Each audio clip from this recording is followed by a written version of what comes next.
The nonprofit MBA purpose is to provide new business insights and fresh creative ideas for executive directors and their teams that will help them improve their organization. Here is your host, Stephen Halasnik. Welcome, everyone. My name is Stephen Halasnik, and I'm co-founder and managing partner of Financing Solutions. Financing Solutions is the leading provider of lines of credit to nonprofits. Our line of credit program is easy, fast, inexpensive, and costs nothing until used, making it a great backup plan. If you would like to learn more about the program, please visit us at nonprofitmbapodcast.com. And if you decide to apply today, we will even give you a $250 credit on file that you can use if you use your line. Or feel free to give us a call at 862-207-4118. Again, if you want to get more information, just go to nonprofitmbapodcast.com. And we really believe at Financing Solutions that every nonprofit should have a line of credit, just in case. Today, I am excited to be speaking with Stephen Shattuck, who is the Chief Engagement Officer at Bloomerang, which is a leader in donor management software. Stephen is a prolific writer and speaker as it relates to donor retention. You might have seen him in some of the conferences that you've gone to or on other podcasts. In Stephen's free time, he is actively involved in a ton of other nonprofits, including his own nonprofit, Launch Cause, which is dedicated to helping emerging nonprofit organizations in the Indianapolis area to help them enhance the impact of their work. Stephen graduated with the honors from Ball State University in 2006 with a degree in Telecommunications and Creative Writing. He resides in Indianapolis with his wife, son, and daughter. Today, Stephen will be talking about the importance of donor retention and the tools that are available to help nonprofits. Stephen, welcome to today's Nonprofit MBA podcast. Thanks for having me. So, I had a speaker on our podcast a couple of weeks ago, and he talked about how donors are just drying up, that there are less donors giving small amounts of money, and that you have to focus on the bigger donors who could potentially give more. Right. Do you think that there's a trend going on where the middle donor is going away? Yes, we're seeing that in data. If you look at the studies that come out every year, the Giving USA study is a big one that indicates that. The Fundraising Effectiveness Project study that comes out every year, they're all saying that. And we're seeing, like you said, that middle of the pyramid go away. And it really has always been the case that about 80 to 90% of your funding is going to come from 10 to 20% of your donors. That has always been the case. The problem with what you just said, or the problem the sector is facing, is that it's harder and harder to get that 10 to 20% of loyal long-term donors who either have capacity or like you enough to maybe give beyond their capacity to give you that large chunk of your funding.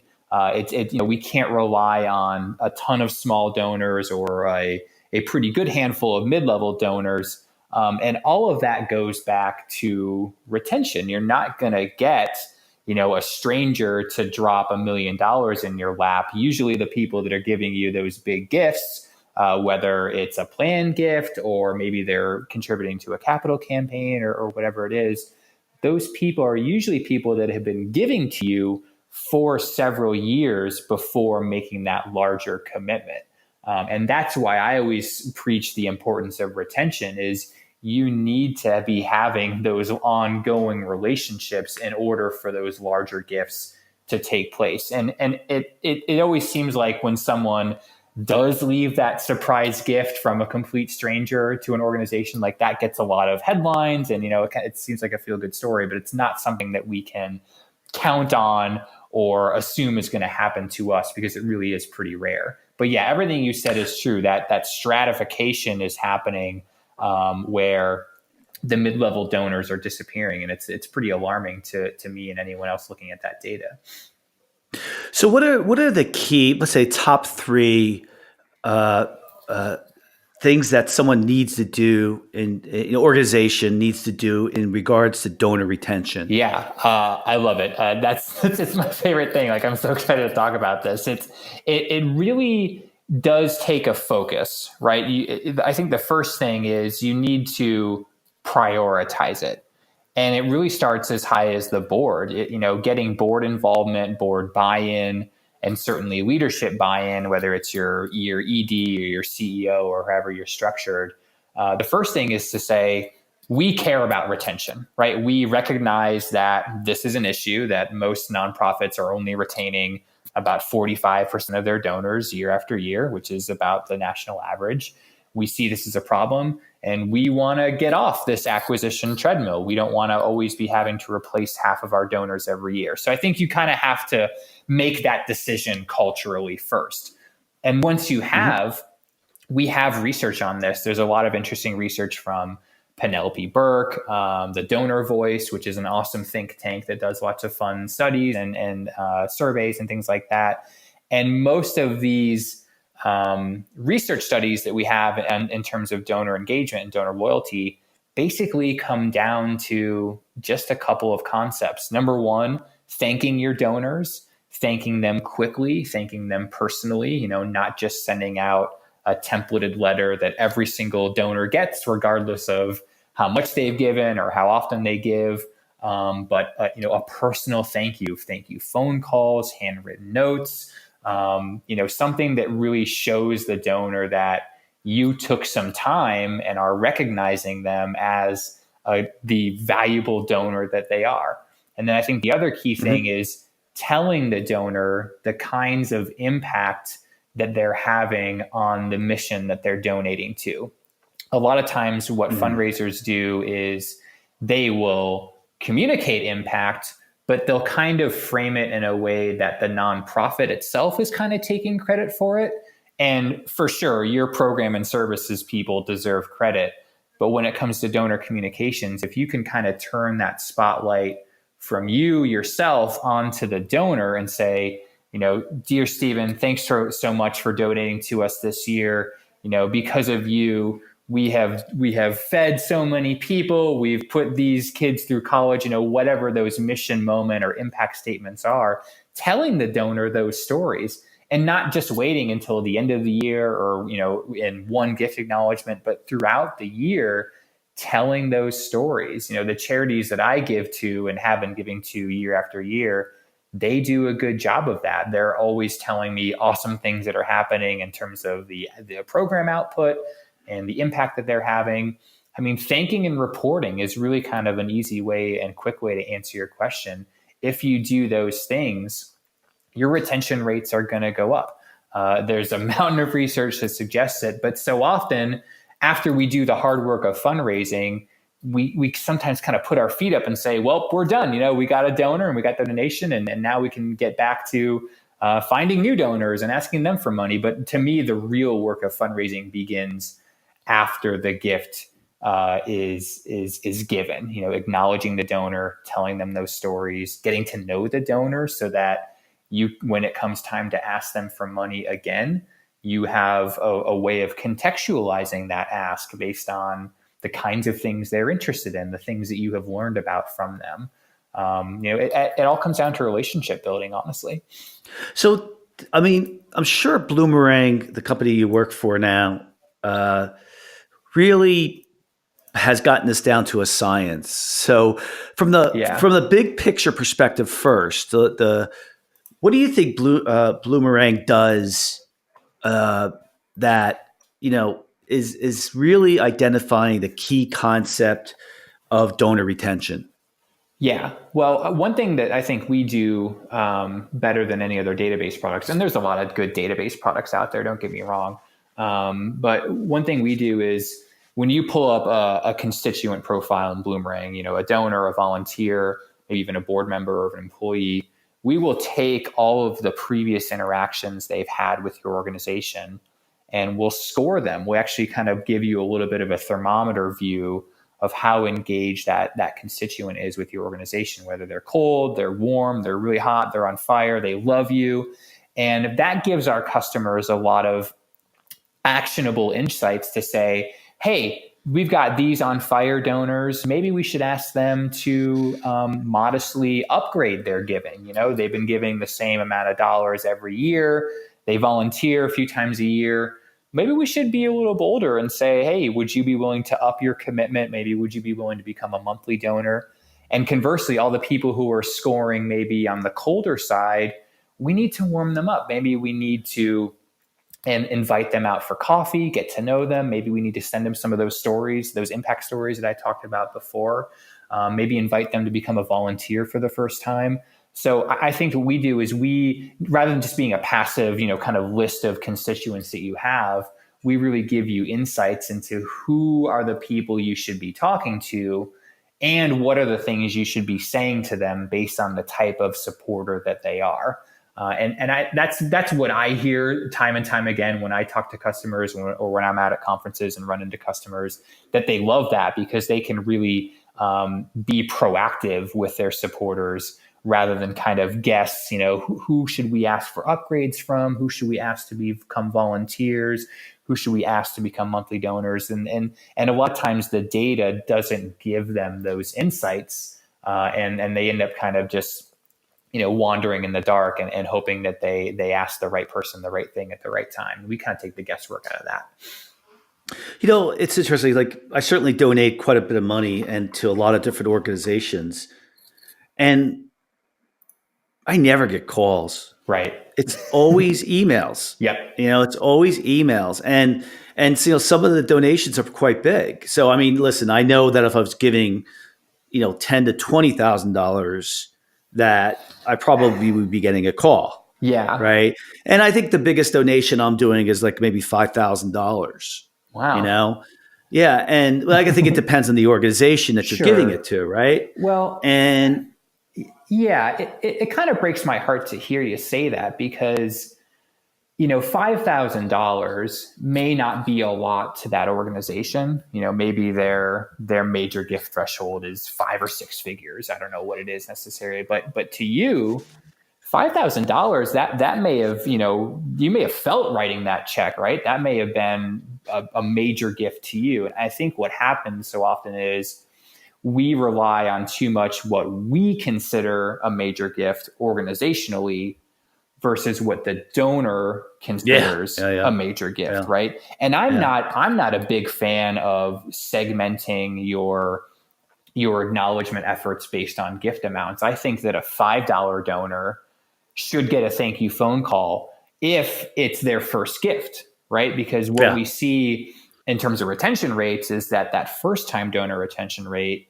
is less than 20%. The national average for all donors is about 45%. But if you zero in on specific frequencies of donors, those new donors who are just giving you their first gift, it's less than 20%. And most of the time, you need that second gift in order to make up your ROI on your acquisition costs. So to me, if I was running a development department, I would get rid of gift amount completely as a threshold for deciding whether or not to acknowledge a gift a certain way and say, okay, we need to call all of our first time donors who made a gift this week or today, if maybe the volume isn't that low. And let's thank them. Let's really welcome them into the family of donors. Let's get to know them so that we will hopefully get some insights into how to ask them for that second gift, because we want that second gift. And maybe move them into volunteerism, or maybe move them into monthly giving. You gave us $5 on Giving Tuesday. Hey, would you be willing to give $5 a month? You can have all of this impact throughout the year. I think that the first thing you mentioned with that stratification of giving, I think it's because we put more value on those big dollar donors than we do maybe the new donors. And new donors rarely give at capacity, right? Because they don't really know what the impact of that gift is going to be. And they're maybe testing the waters with you perhaps. So I always look to frequency and recency as the basis for how to acknowledge gifts, and not so much the dollar amount. And I understand, like, if you have a high gift volume and if you only can make a couple phone calls a day, yeah, you probably will want to gravitate towards those larger gifts. Like, common sense definitely comes into play there. But all things being equal, if you can get your board members involved in that thanking process, if you can get volunteers involved, I think that's a worthwhile endeavor, because the research shows that there's really nothing more important than thanking the donor in terms of getting them to give again.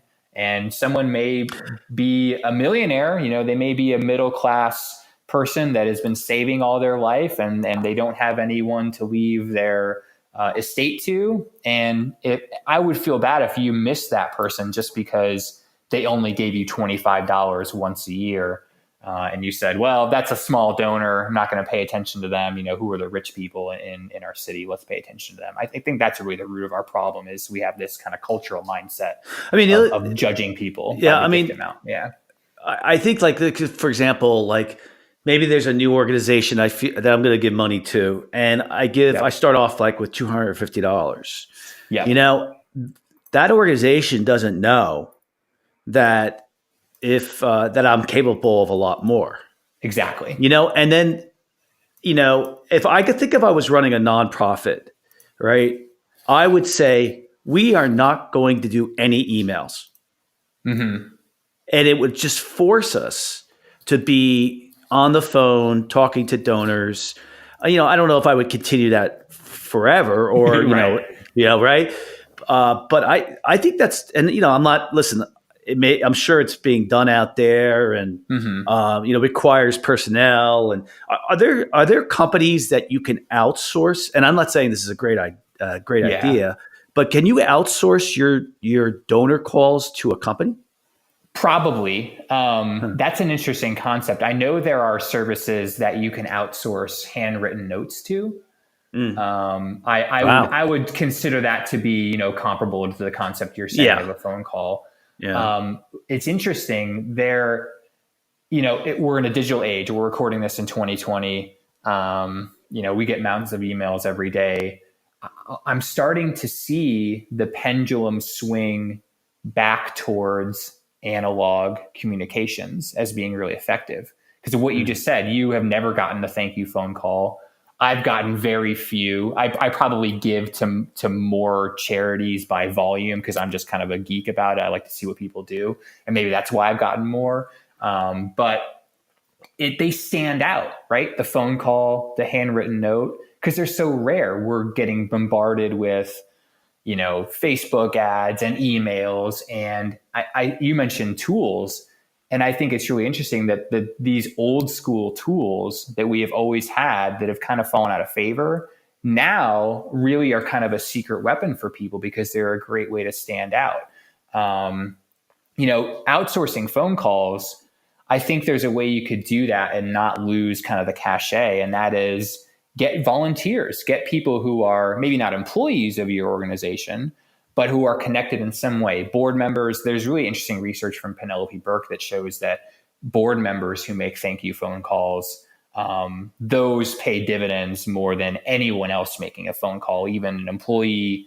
But any kind of volunteer. I think there is a way to make these things happen without you yourself, you fundraiser listening to this podcast, staying an extra 2 hours or whatever every day making phone calls. Like, get your board involved, get volunteers involved, maybe even service recipients, people who have, gone through your programs or who benefit from your services. Those could be great people to call as well. And they may like to do that because they're thanking the people that have directly contributed to the things that are helping them in their lives. I think it's definitely doable, one way or the other, whether you outsource it, volunteers, board members, whatever, but it's possible.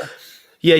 When I first started my career, I worked for Xerox for 8 years. And for those of you who are young, I'm 55. So Xerox in its day was the Google of today, or, Google's starting to get out of vogue too. But we had a great CEO. His name was David Kearns, and at least for the first couple of years that I worked there. And he made it a point to every day call a client, find out how we were doing. Yeah. Like Xerox, is a $10 billion company. Right. And the reason why he did that was because he wanted to stay close to the customer. And it was really good. And so I think one of the things that I would have considered doing if I was a executive director of a nonprofit is everybody is going to call donors. Yes. Everybody. You might only make one call a day. You only might be responsible for 5. Your skills, may not be great. But we're going to train you up. Yeah. And even if it's not so good, because one of the questions I wanted to ask you is, do you think, let's just talk about smaller nonprofits that are under $5 million in revenue. Okay. Do you think that their culture is more driven to providing the services to the people that their nonprofit is trying to serve, or their culture is more driven toward raising money? I think it depends on the cause type that they operate in and also where their funding comes currently. So if they are an organization where it's a majority grant and maybe fee for service or government reimbursement, those kinds of channels that aren't individual fundraising, then culturally, they're probably not going to have that, culture of philanthropy where they're calling donors to say thanks and doing all the things that we've been talking about today. I think that, and that's kind of a vicious cycle because it's even harder for them culturally to make that shift and then go out when there isn't that big base of donors to start with. I think that's probably the biggest differentiator between the ones that are doing it and the ones that aren't. And it's interesting. A lot of times I think the conventional wisdom is that those larger organizations are better at this stuff. And I actually see the opposite, where even small organizations under $500,000 in revenue, or maybe even $250,000 in revenue, I see those folks as the ones that are really good at handwritten notes, phone calls, telling those stories, because they're kind of living on the edge and maybe they have that smaller group of donors and they know they got to hang on to those people because that can mean the difference between making payroll that month or not. And that excites me because if they do a good job and they stick with it, they're going to grow and they're going to have that culture and it's just going to scale really well. But the small organizations, you're set up to do this. You don't have to be these household names, these millions of dollars in revenue a year to make this happen. Like, you're set up. I mean, getting a letter, a phone call from the ED, founding board members, that's going to stand out to donors, and they're going to feel like they're getting personal attention that they're not getting from those mega, household name nonprofits where they're just, maybe just a number in a database amongst millions that are donating to them. Yeah. So I'll give you a roundabout way of an example of like where software can actually change your culture. And so, my company, Financing Solutions, we provide lines of credit. And one of the things that I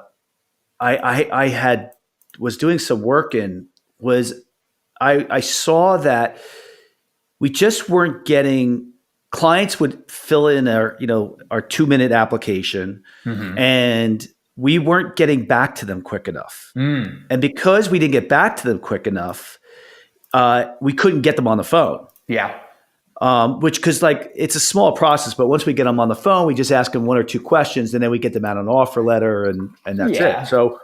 So because we couldn't get them on the phone, everything got backed up. And when I looked at the analysis, what I found out was it was the software that we were using, which was not really built for that.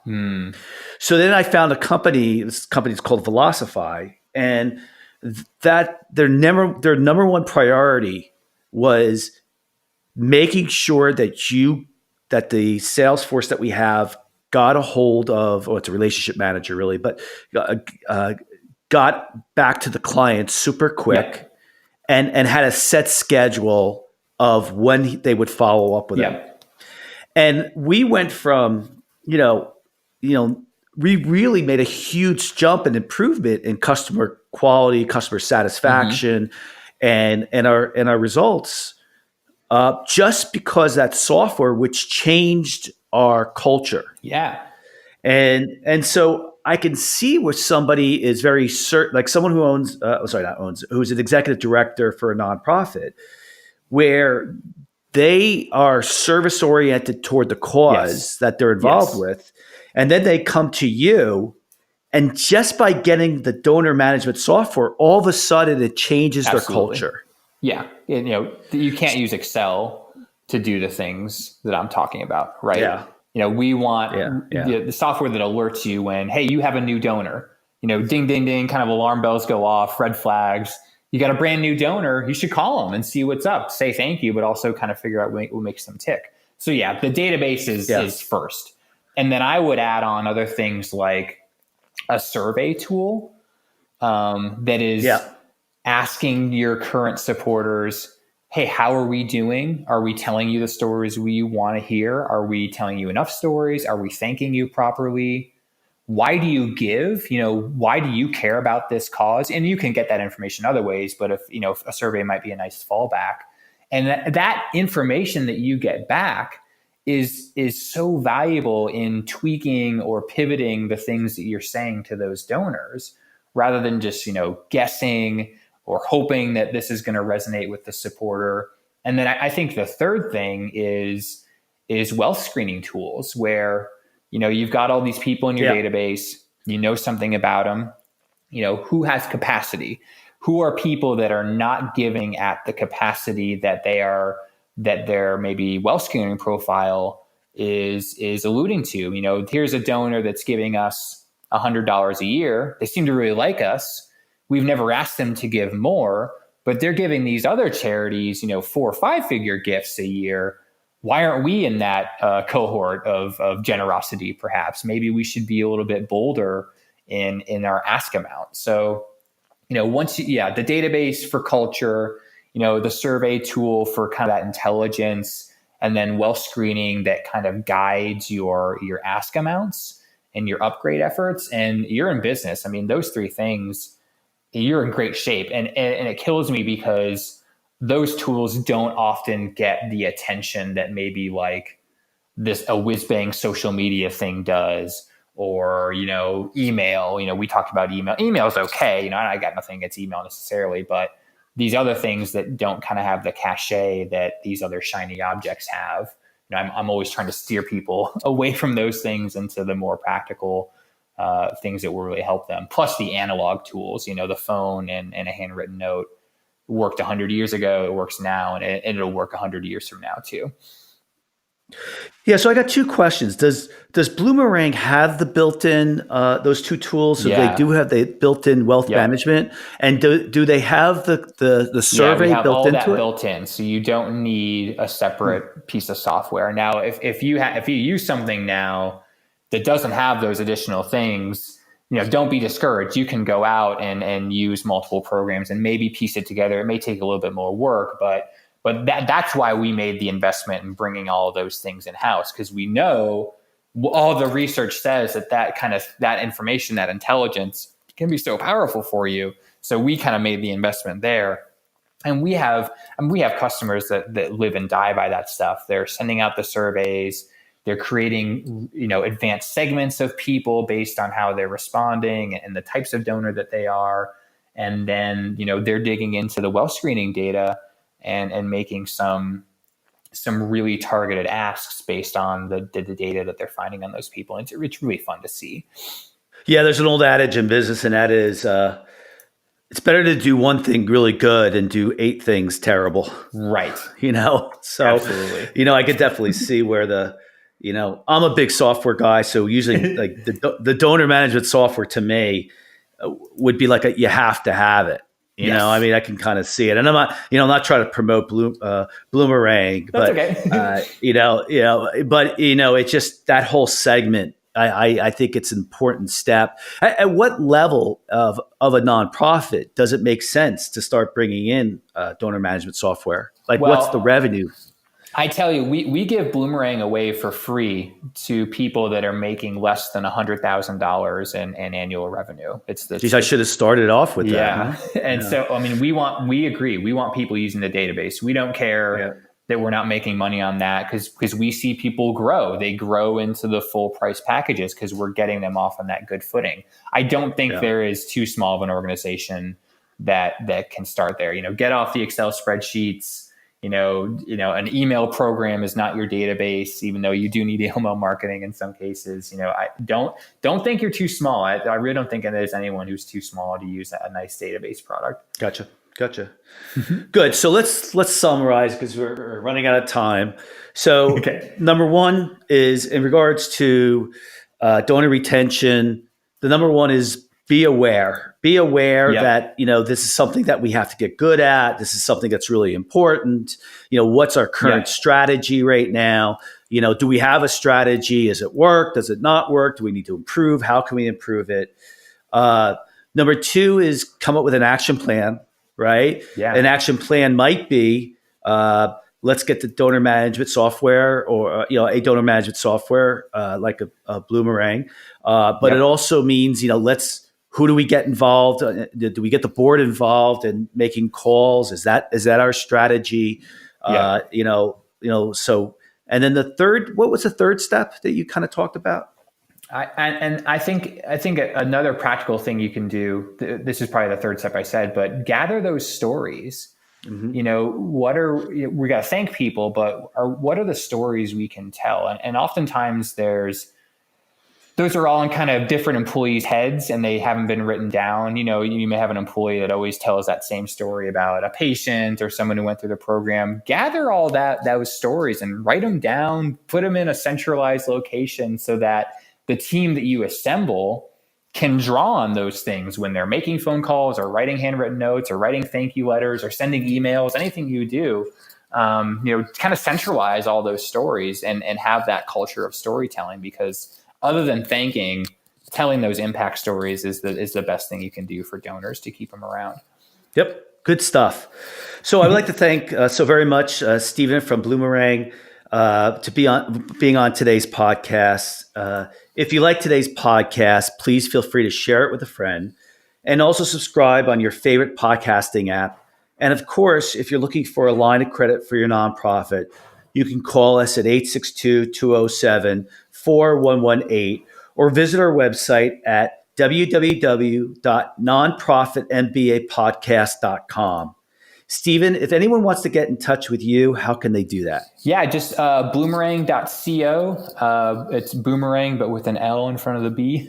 You can Google Bloomerang. You'll find us. I'm on Twitter. I'm pretty active on Twitter, just at Stephen Shattuck. I'd love to hear from you. Great. Thanks a lot for today's great information that you provided us. Yeah, thanks for having me. And I'd like to thank our listeners, and also thank you for making the world a better place.